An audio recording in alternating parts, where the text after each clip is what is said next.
नमस्कार। आप सभी से रिक्वेस्ट है कि हमारी बनाई हुई कहानियों को प्लीज सब्सक्राइब करें, लाइक करें, शेयर करें और कमेंट भी करें।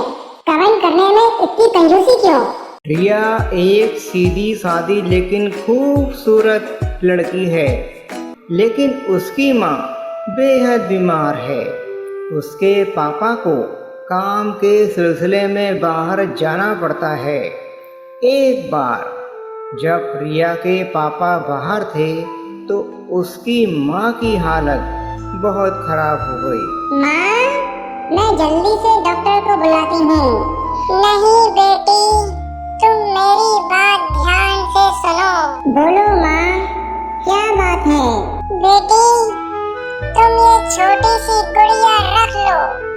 ये जादुई गुड़िया है और ये तुम्हारे बहुत काम आएगी। बस तुम इसका अच्छे से ख्याल रखना। इतना कहकर वो मर जाती है और तभी उसके पापा आ जाते हैं। रिया बहुत रोती है, पापा से कहती है कि माँ उन्हें छोड़कर चली गई।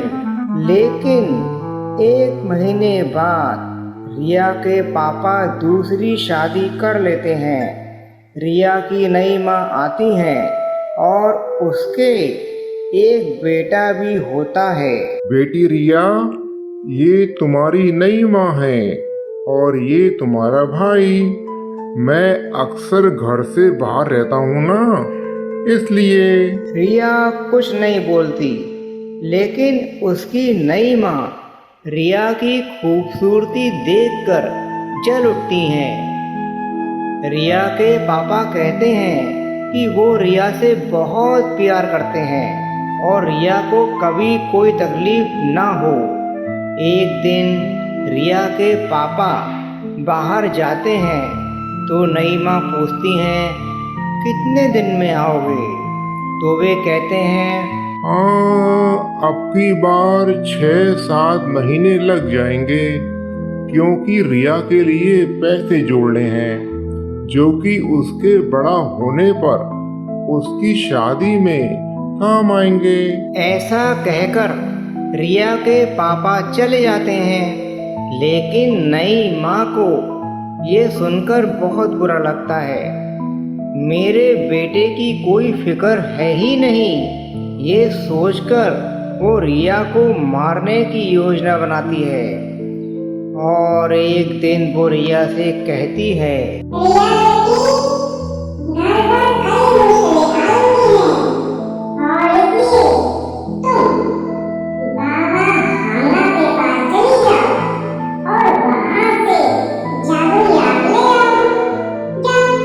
ये सुनकर रिया डर जाती है, क्योंकि बाबा हांगा एक भयानक और खतरनाक चुड़ैल है।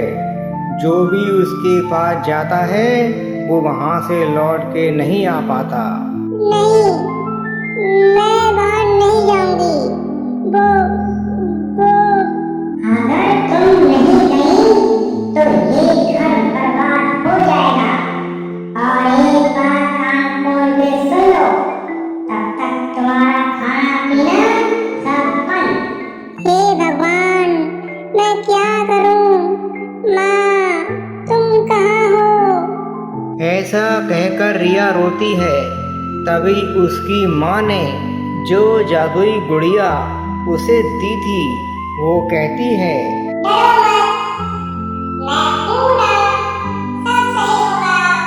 तो फिर मैं क्या करूं? रिया घर से चल देती है और कुछ दिन बाद वो घने जंगलों में पहुंचती है जहां बाबा हांगा रहती है।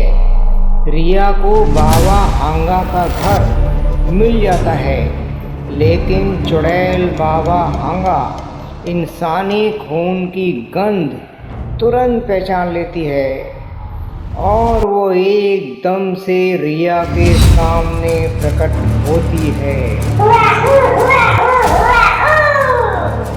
जल्दी बोल, कौन है? कहाँ से आई तू? रिया की हालत खराब हो जाती है। लेकिन तभी वो जादुई गुड़िया कहती है, डरो मत, अपनी बात थोड़ी ईमानदारी से कहो। मुझे मेरी सौतेली माँ ने घर की मुश्किलों को समाप्त करने के लिए भेजा है और जादुई आग मंगाई है। ये सुनकर बाबा हांगा हंसती है और कहती है, मेरे 3 काम तुझे करने होंगे, तभी ये आग तुझे मिलेगी। बोल कहेगी? जी, कोशिश करूंगी। मेरे बाग में जितने पेड़ पौधे हैं, उनके पत्तों के ऊपर जमी हुई मिट्टी को साफ करना है। दूसरी, जंगल की गंदगी साफ करेगी। तीसरी, मेरे कपड़े साफ करने होंगे। और ध्यान से सुन ले लड़की, ये सारे काम सुबह तक हो जाने चाहिए। ये सब सुनकर रिया की हालत खराब हो जाती है। हुआ हूँ, हुआ हूँ, हुआ हूँ। अगर काम पूरा न हुआ तो मेरा खाना बनेगी तू। ऐसा कहकर बाबा हांगा वहाँ से चली जाती है। रिया रोने लगती है और जादुई गुड़िया से कहती है, मैं ये सारे काम कैसे करूँगी? लेकिन जादुई गुड़िया कहती है, अरे रो मत, और अब तुम मेरा कमाल देखो।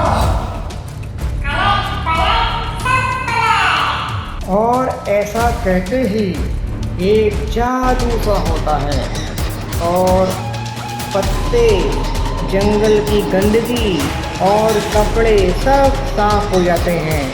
रिया खुश हो जाती है।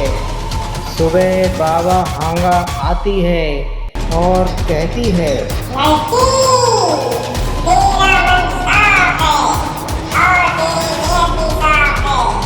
तूने ये काम कैसे किया मुझे इससे कोई मतलब नहीं। हुआ हूँ, हुआ हूँ, हुआ हूँ। जल्दी से बोल मुझे क्या दूँ? मुझे केवल जादुई आग चाहिए। तुझे तेरी सौतेली माँ ने भेजा है ना? रिया कुछ नहीं बोलती है। हुआ हूँ, हुआ हूँ, हुआ हूँ। इस आग का कमाल अब देखेगी तू। जा, जा, जा, जाकर इसे अपनी सौतेली माँ को दे देना। रिया आग लेकर फटाफट वहाँ से चल देती है।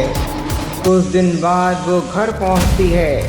जैसे ही रिया की नई माँ वो आग देखती है तो कहती है, अरे इसी का तो मुझे इंतजार था।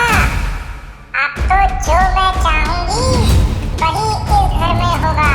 ऐसा कहकर जैसे ही वो आग की ओर अपना हाथ बढ़ाती है, एक तेज लपट तेजी से उसकी ओर बढ़ती है और उसके मुंह से एक तेज चीख निकल जाती है और वो और उसका बेटा दोनों ही बेहोश हो जाते हैं और आग गायब हो जाती है।